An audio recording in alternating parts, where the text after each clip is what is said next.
Hey guys, how's it going? This is Mike from M&R Automotive. Guess what I got here? I have a 2023 GMC Canyon AT4, and we've installed two 40-inch light bars. Okay, so let's pop the hood and see what we got. First things first, we're gonna go ahead and take out these two screws on top to loosen the grille from the engine bay compartment. And then you're gonna peel this back just to loosen it up. Excellent. Next, the thing we're going to do is go into the fender well. Go ahead and take out 1, 2, 3, 4, and then there's a couple more 1, 2, 3, 4 inside, and we'll be able to remove the cover and get to all the bolts for the bumper itself. Next thing I want to do is prop open the fender flares. And the only thing we're going to do is just grab them and pry them open. They're just held on clips.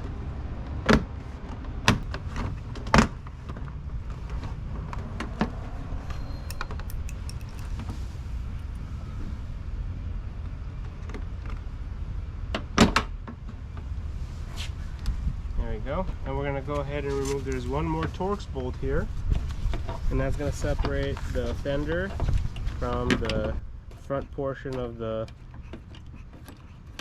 grille.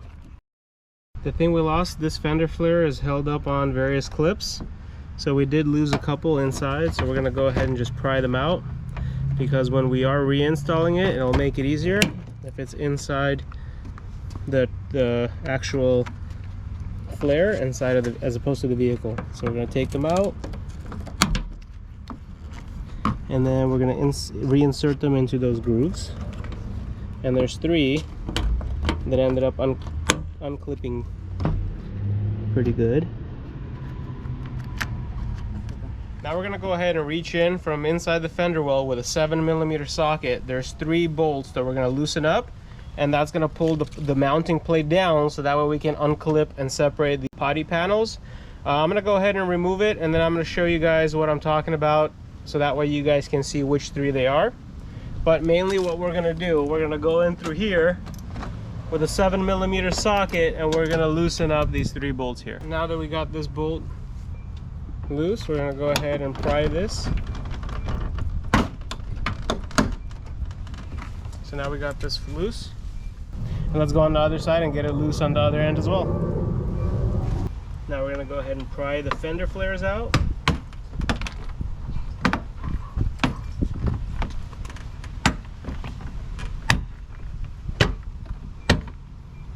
And there's one more screw here that's also a Torx that we are going to remove in order to separate the 2 body panels.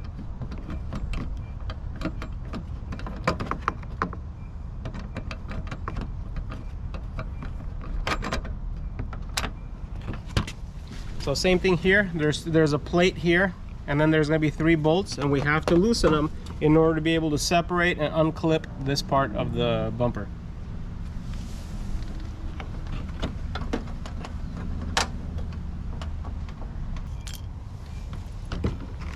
And now we're going to lift and separate these 2 trims.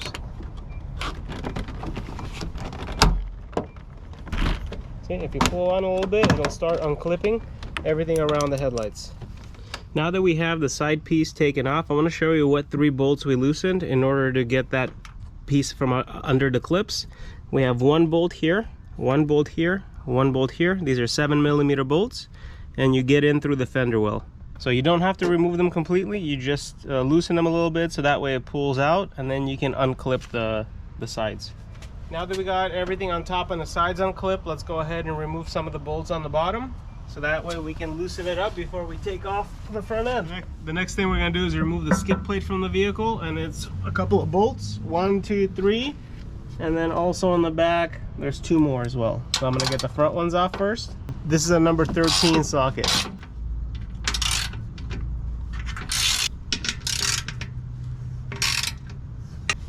Now we're going to get the 2 back bolts on the skid plate.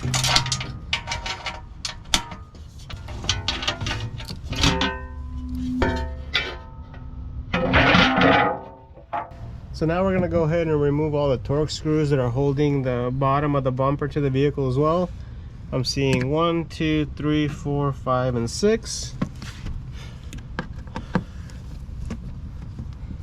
So now there's 3 bolts that we have to remove. This is a 9/32 socket, and we're gonna go ahead and remove these 3 on both sides. This is the passenger one, and then after this I'm gonna do the driver's as well. I removed these 3 bolts using a 9/32 socket, and equivalent to it is a 7mm.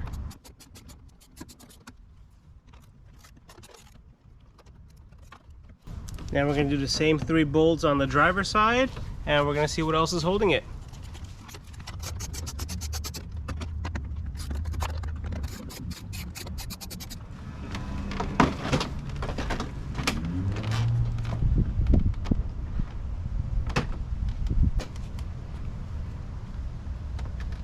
So I see there's 2 more clips that are holding it here.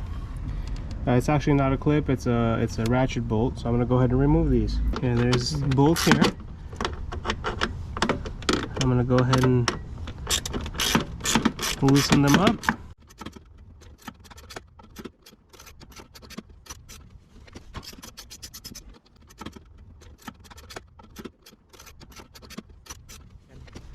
One thing we're going to want to remove is the actual fog light assembly. There's a plug here on the passenger side. We're going to go ahead and unplug it. You pull the red pin back, squeeze, and unplug. I'm going to go ahead and remove these 2 Torx bolts.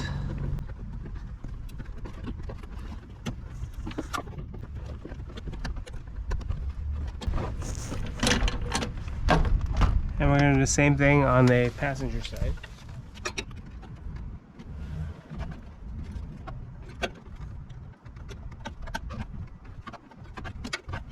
There's a clip here, and I just pried it out, and that's the only thing that was holding the grill back. Now we can go ahead and remove it completely.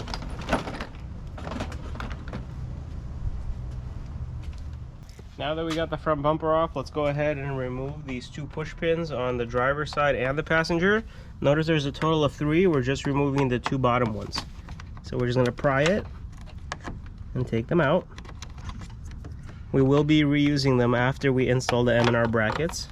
Pry them up, take them out. And same thing on the passenger side. We're going to pry them out. That's one. And then open them and take them out. Okay, now that we've taken out the push pins, we can go ahead and install the M&R brackets. Notice the orientation, there's a right and a left side, a driver and a passenger. Whenever you're installing, the bracket is supposed to be going in the outside direction. So this is the driver's side. It's going to go outer to give yourself a bigger distance between the light bars. So we're going to go ahead and slide it in between the two shrouds, and we're going to reuse the same push pins that we've taken out in the previous step in order to secure it. So we align the holes, install the push pin, and press it in, and now it's going to remain solid. And we're going to do the same thing on the passenger side. The bracket itself, wedge it in between the 2 pieces, align the holes, and insert the push pins in order to make it solid. Now that we have the M&R mounts installed, we're going to go ahead and slide the light bars in between the mounts. So I'm going to finger tighten them first. We're going to find the alignment spot of the grill, and then we're going to go ahead and make the final adjustments. We're going to go ahead and install the second one. We're going to come to the M&R mount. We're going to finger thread the light bar. We're going to align it within the opening, and then we're going to do the final adjustments. I'm going to install the grill back on so that way I can see how to adjust the height of the second light bar. We do have to raise the right side a little bit, so I'm going to go ahead and do it with my fingers because it's wedged between the brackets. It will hold its own position. So after we're happy with the alignment, we'll remove the grill and do final tie downs. Okay, so now that we have the light bars installed on the vehicle, let's talk about the wiring. The bottom light bar that we use is a pure amber single function, so it actually has a wiring with 2 wires in it, a positive and a negative. The top light bar that we used, it's a white light bar, but it also has Amber DRL capability. So that's the main reason why there's 3 wires here. There's a positive for the white light, there's a ground, and there's a positive for the Amber DRL. We decided to use a wireless control module, and this is the one we're going to be using. It is wireless, so we are not going to have to go through the firewall to drag the control inside the vehicle. So this is an extra advantage, and it is capable of using 8 different circuits. This is going to allow us to wire the light bars in the engine bay and have a wireless remote panel inside the vehicle without having to go through the firewall. So let me show you what this is. The link to this module is going to be in the description of the video, and the product is made by Join4 World. We have the main distribution box, and I'm going to open up and show you how all the circuits are. You have the actual remote with a magnet inside, so that way you can stick on the display. You'll have 8 different wireless buttons. It comes with a 80 amp fuse that gets connected to the battery, and a ground wire also to the battery terminal. And the last thing that I did, it does come with 2 L brackets. The thing that I did for the Canyon, for the 2023 GMC Canyon, I made a 90-degree bend between the first hole and the second hole right in the center, so that way it gets mounted on top of the fuse box, and we're going to reuse the hardware on the vehicle. So by using these bolts, it's going to rest on top of this fuse box in position. So in order to do that, you're going to have to, it comes with normal L brackets. You can make a 90-degree bend in a vise and throw some paint on it, and then after we install it, it's going to be like this. This module is not designed specifically for the Canyon, so I had to modify this to make it work with this vehicle. There's other ways to mount the module. I just thought this would be a very sturdy idea by using these 2 bolts. Okay, so let's go ahead and take the module apart. I'll show you the circuits. So now I'm going to go ahead and open this up, show you where all the connections are. It is a Phillips bolts that you have to remove, and there's 2 on each side.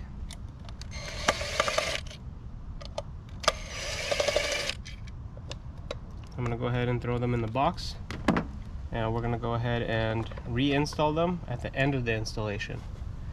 So here is the actual control board. If you can see here, this is going to be the positive terminal with the fuse. That's the ground. Here's all the fuses and the different amp draws that they are capable for. If unsure, you could actually check the instruction manual. It tells you 30 amp, 20 amp, 10 amp, and 5 amp, which fuse to use. And these are the positive and negatives that you're going to be using to connect the actual light fixtures or any other accessory that you're looking for. Notice how it's really good quality. Everything's epoxied, so everything's inside, everything's waterproof. And let's go ahead and mount it. So the first thing I'm going to do is loosen these, and I am going to fit the positive and the negative terminal wire and squeeze this wire through here. I'm going to put it under the terminal, and I'm going to go ahead and tighten it. And we're going to do the same thing with the ground. We're going to squeeze it under. Notice that's the only opening that you're going to get after you mount it on the vehicle, so all the wiring is going to go through it. And now the first thing I like to do, for a safety reason, when connecting it to the vehicle, there is a fuse box here. I'm going to take the cover off, the clear cover, and I'm going to actually disengage it by pressing on this button. So if this is in line, that means there's current going through it. So when I'm connecting it to the battery, I want to press the button and disrupt the current, so now there's no electricity going to the box as I'm wiring it up. After we're done, we're just going to come in here and reconnect it to put power into the line. So like this, and I'm going to go ahead and mount it to the battery. Okay, so let's connect the positive and negative terminals on the battery. We're going to go ahead and remove this protective cover. We'll replace it after we're done. So we're going to start with the positive first. I'm going to go ahead and loosen this bolt.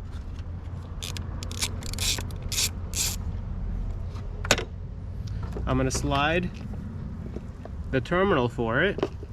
Notice that this is disengaged, the fuse, so there's no power running through it.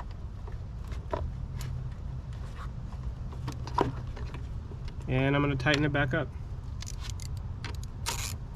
Okay, so now the positive is ready. We're going to put the boot back on, and we can actually reinstall the protective sheathing.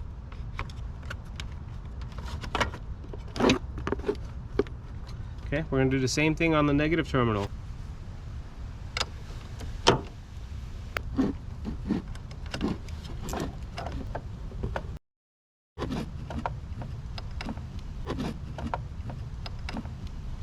let's go ahead and pair the remote to the frequency to the circuits, so that way I can start utilizing the module. I'm going to go ahead and put power into the control module, and based on the instructions it says to press the 5th key counterclockwise, which is this one. Based on the diagram, I got to press it 5 times. 1, 2, 3, 4, 5. Notice that this light is blinking. That means it's paired. So now we can use different buttons, and you notice if I press button number 1, it's turning it on and off based on the circuit that I'm using. So now we have the remote paired. So now I'm going to actually use the L brackets in order to mount the module into the location that I want.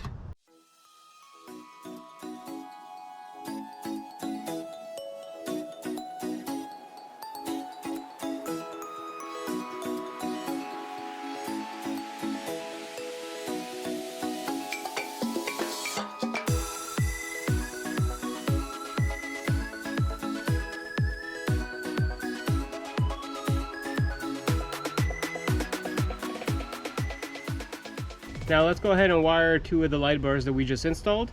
One of the light bars is dual function, so it actually needs 2 power sources.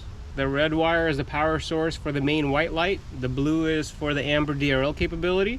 Black is for the ground. And for a single function light bar, you just have a red and black. The red is the positive and the black is the ground. So what I'm going to do, I'm going to designate a 10 amp fuse for the white function, which is the red wire, and this is the dual function light bar. Right next to it is a negative terminal, so we're gonna have to put the ground in there, which is the black wire. Okay, and then the DRL function I'm gonna put on the positive of the 5 amp fuse, which is the blue wire. It already has the ground. So let's go ahead and wire the single function light bar. I want it on switch number 3, so that way it's spaced out on the controller.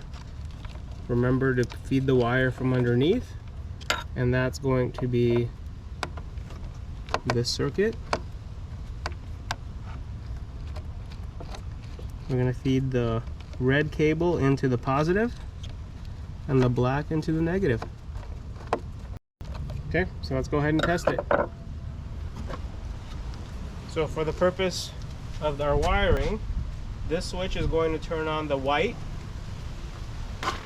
The one above it is going to turn on the Amber DRL of the first light bar. And then I wanted this button to control the Amber of the single function. So here's the 2 light bars and 2 different power sources. Thank you guys for watching, and I hope you guys enjoyed the video.